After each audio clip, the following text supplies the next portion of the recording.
सभी सम्मानीय लोगों का मेरा जय गुरु महाराज। आज एक बार फिर मैं आप सभी के लिए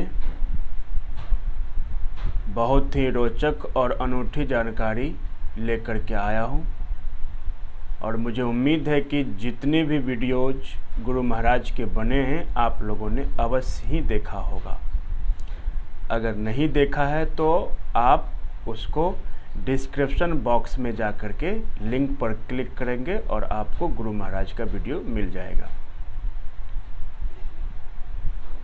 सज्जनों, अक्सर गुरु महाराज कहा करते थे,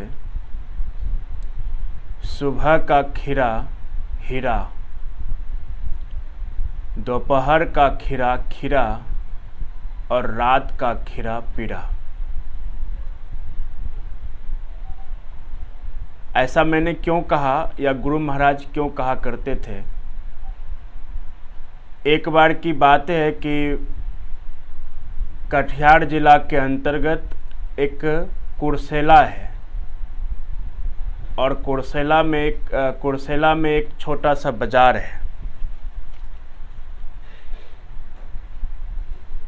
उस बाजार के एक श्रद्धालु, जो संत मत के श्रद्धालु थे, शिव नारायण चौधरी जी,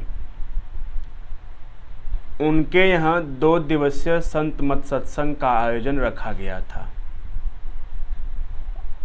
और जिसमें कि गुरु महाराज को भी बुलाया गया था, आमंत्रित किया गया था और संत मत के बड़े बड़े वरिष्ठ महात्माओं को और सम्मानीय लोगों को भी वहाँ पर आमंत्रित किया गया था। 2 दिनों तक सत्संग बहुत बढ़िया से हुआ, व्यवस्था भी बहुत अच्छी थी। उस व्यवस्था की जितनी सराहना की जाए उतनी ही कम है।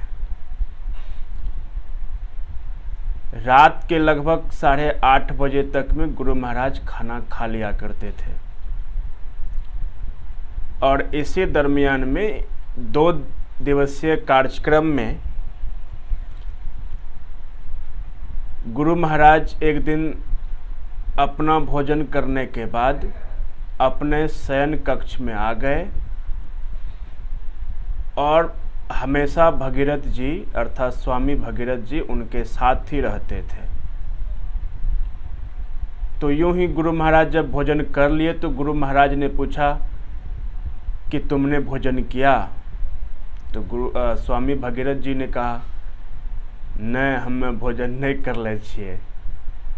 मतलब एक अंगिका भाषा की जो टोन होती है उसी भाषा में। तो गुरु महाराज ने कहा कि ठीक है, तुम जाओ भोजन कर लो। तो फिर भगीरथ साहब जी बोलते हैं, आए ठा कोई नहीं छे, हम छोड़ी कैसे जीवे,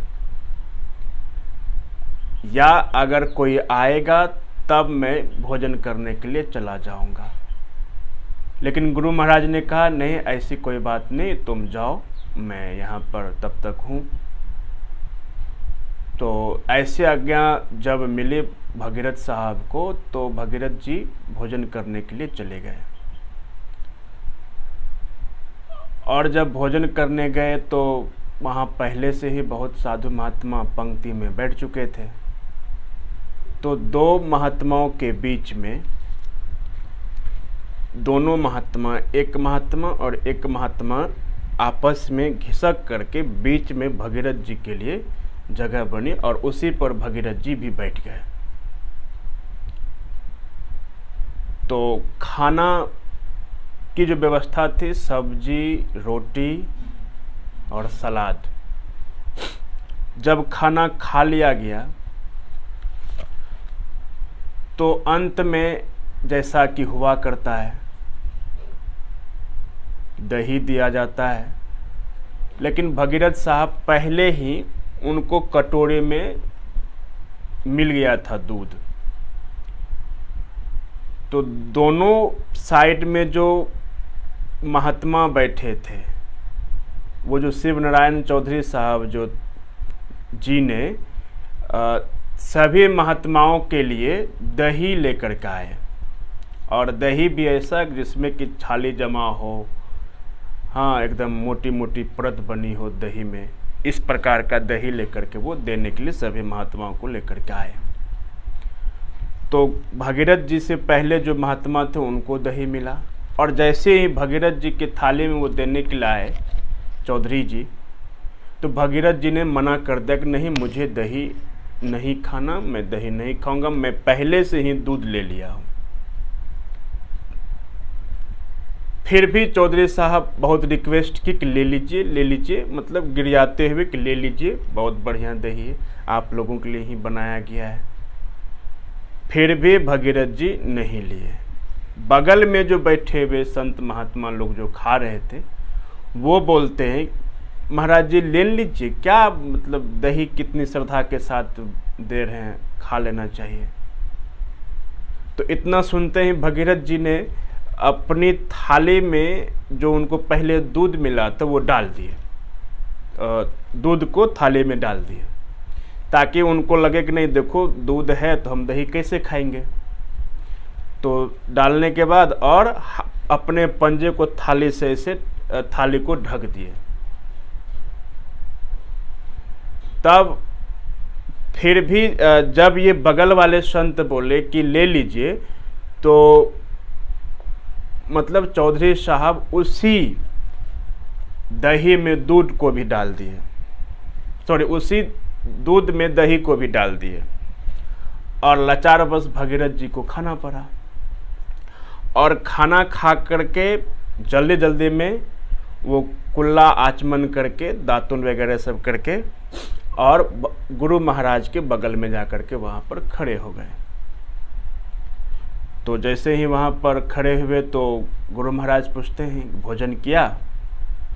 तो स्वामी भगीरथ जी बोलते हैं जी हुजूर भोजन कर ले लिए। क्या सब खाया? कहा रोटी सब्जी। तो इतना ही बोल करके भगीरथ जी चुप हो गए। और कुछ समय के बाद फिर गुरु महाराज पूछते और क्या खाया? अब इनको बताना पड़ गया कि और मैंने दही खाया। काफी मतलब रिक्वेस्ट वो कर रहे थे दही। तो इसी पर बिगड़ करके गुरु महाराज बोलते हैं कि मतलब तुमको कोई अगर विष देगा तो तुम खा लोगे? तो ऐसा वो क्यों गुरु महाराज उनको बोले? ऐसा इसलिए बोले कि एक महाभारत में राजा शैल्य की हार हो रही थी, तो वो मन में ही सोचने लगे कि मैंने तो कभी रात में दही नहीं खाया, रात में कभी सत्तू नहीं खाया, तो फिर मेरी हार क्यों हो रही है? यही सोच करके गुरु महाराज दही खाने से मनाही करते थे कि मत खाओ। और अक्सर गुरु महाराज ये भी कहा करते थे कि रात के समय में आम भी नहीं खाना चाहिए, इससे आलस्य पैदा होता है। तो ये काफ़ी ही रोचक और ज्ञानवर्धन करने वाली जानकारी है कि हम लोग भी आगे से रात में दही नहीं खाएं। महाभारत के राजा शैल्य की जब हार हो सकती तो आप और हम क्या हैं? रात में सत्तू भी नहीं खाना चाहिए, रात में खीरा भी नहीं खाना चाहिए, रात में पका हुआ आम भी नहीं खाना चाहिए। तो ये बहुत ही महत्वपूर्ण जानकारी थी हम सभी के लिए। आज के लिए बस इतना ही, मिलेंगे फिर दूसरे वीडियो में। तब तक के लिए सभी को मेरा जय गुरु महाराज।